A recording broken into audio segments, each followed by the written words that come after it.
back at it again, another video. Today we're gonna be water cooling, and we're also gonna be replacing the tool head because the one that I had on before this was not rigid at all. Whenever I would start to push the speed, the nozzle would start to vibrate so much where, let me see if I have, okay, we're gonna use this. Oh, I should plug this iron, bro. All right, so yeah, not good. And that too is just from like just basic resonance in the motors and stuff.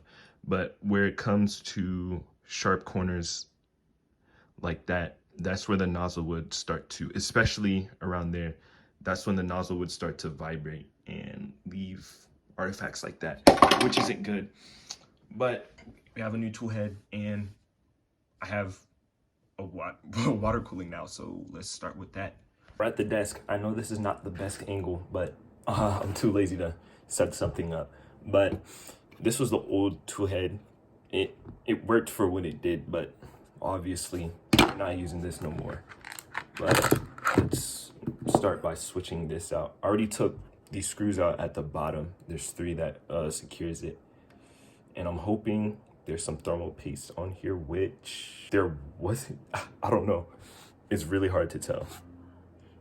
But I have some really old thermal paste, this GD9000, 900 stuff. This is probably like at least a year or 2 old. But we're gonna use some of this because this is what I had lying around. Yeah, we're just gonna go like that.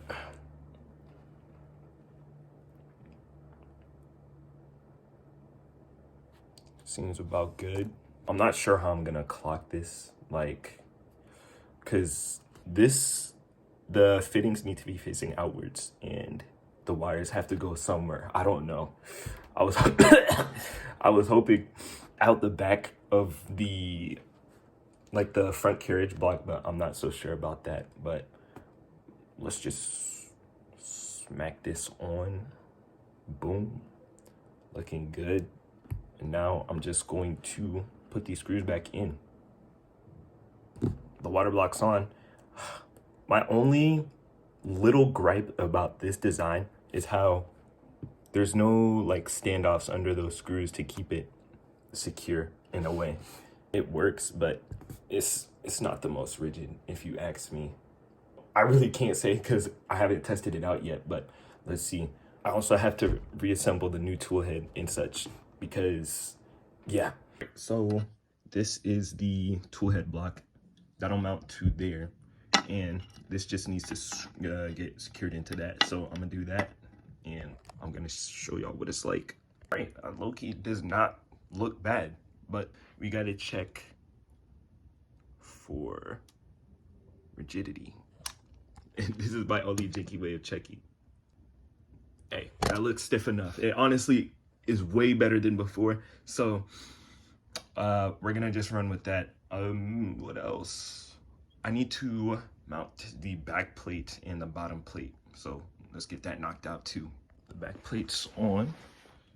It's looking good.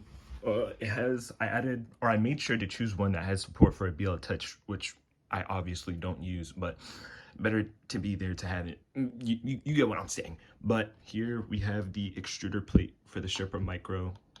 That'll just slip over like that. I gotta bore out that center hole first, but it'll go together pretty nice. So I'm gonna do that next. Extruder is on, which is low-key looking kind of nice, especially without that god-awful orange heat sock. I forgot to put inserts into the ducts for the fans, but I have this brace that'll pretty much just do the same thing. I'm too lazy to put some in there. I'll do it later. But yeah, I just gotta toss on the ducts. Toss on these belt clamps first, because if I put the ducts on, I won't be able to get to it.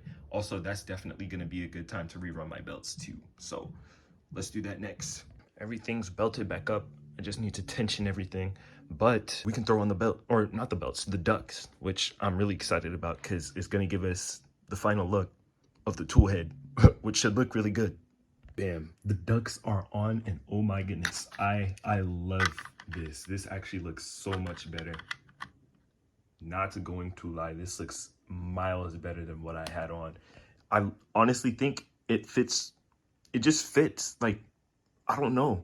Like, my only way of explaining how it looks is just tall and mighty. That's about it. Like, this looks, it looks really good. So to whoever designed the Mantis tool head, shout out to them, because this is like some really awesome work. I love this, bro.